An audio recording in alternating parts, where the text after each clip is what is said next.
It has just occurred to me that thus far I've nearly neglected to mention the details regarding the age of myself and my wife. When we first met in 2007, I was 53 and Chris was only 32. Well, that's a 21-year gap between us, but it never bothered Chris. Over the dozen years we were together, she appeared to age little, if any, and the longer we were together, the younger that wonderful woman and her daughters made me feel.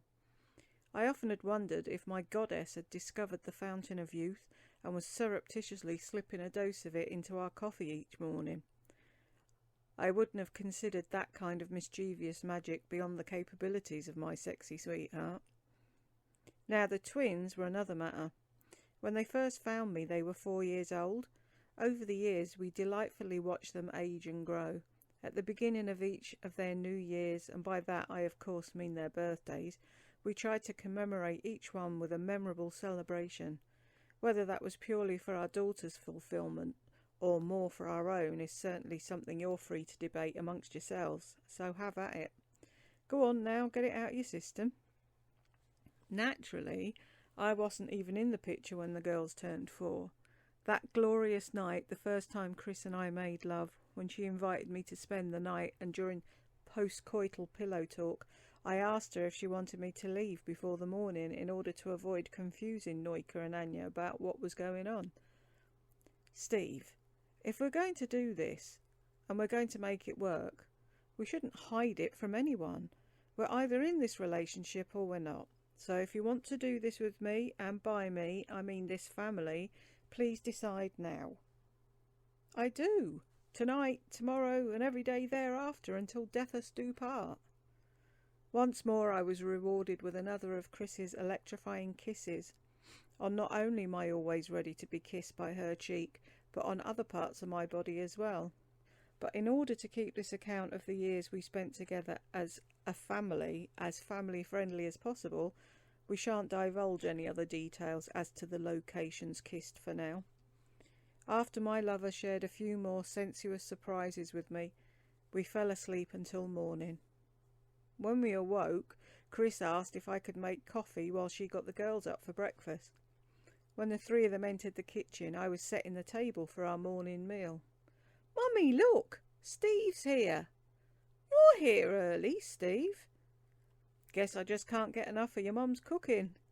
The girls and I then helped Chris prepare breakfast amidst non-stop chittering and chattering, along with much laughter and giggles. The love I felt for this family, by whom I've been adopted, far exceeds what words can express. My heart was so full of happiness on that morning, my chest may have popped a shirt button or two. "Mummy, why is Steve here in the kitchen so early?" "I asked Steve if he would sleep here last night and he said he would." Then the inevitable question was asked. "He didn't sleep in our room. So did he sleep in yours?" "Where did he sleep?" Locking her gorgeous green eyes in a gaze with my blue ones, Chris looked at me for help before continuing. "Steve's become our friend, right? I like him. I like him too. He plays songs and says funny things. And I like him too. I like him very much.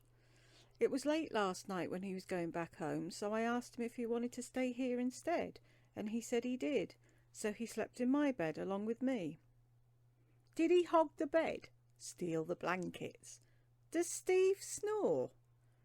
At that last question, asked as usual in unison by the twins, I lowered my head, feigned being asleep, and commenced to loudly snore.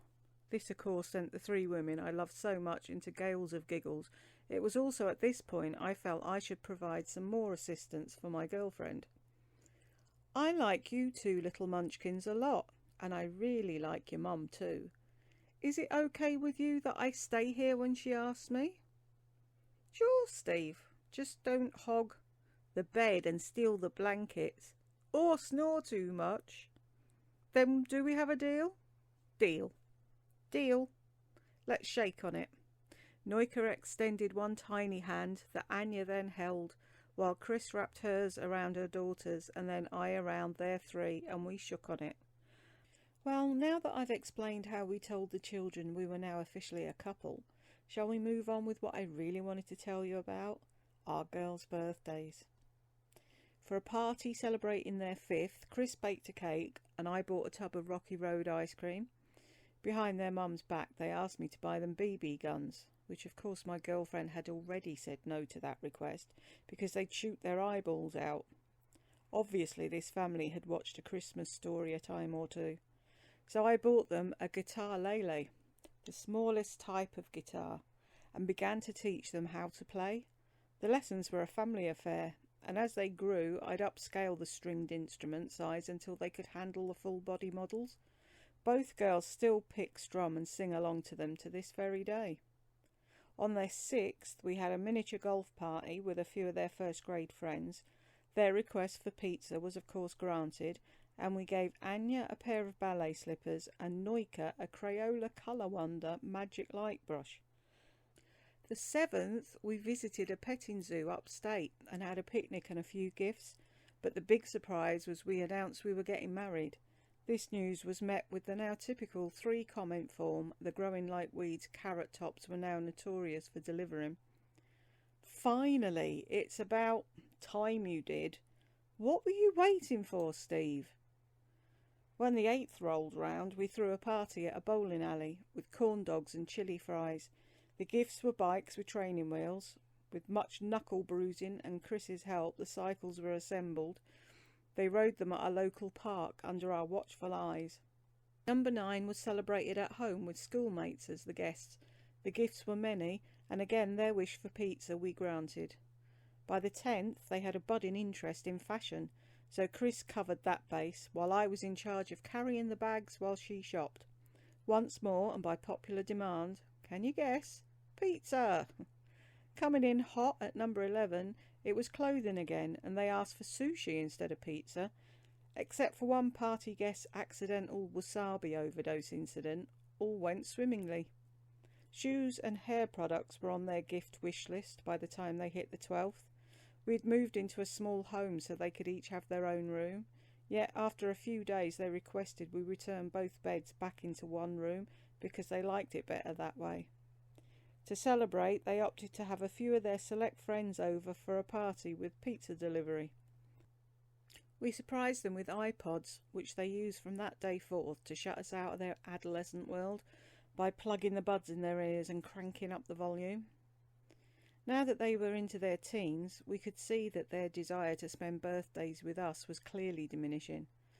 Prior to the start of their first co-ed event, they asked us if we could just stay in our bedroom until it was over, and were told that from here on we should just give them money and they'd take care of their own gifts.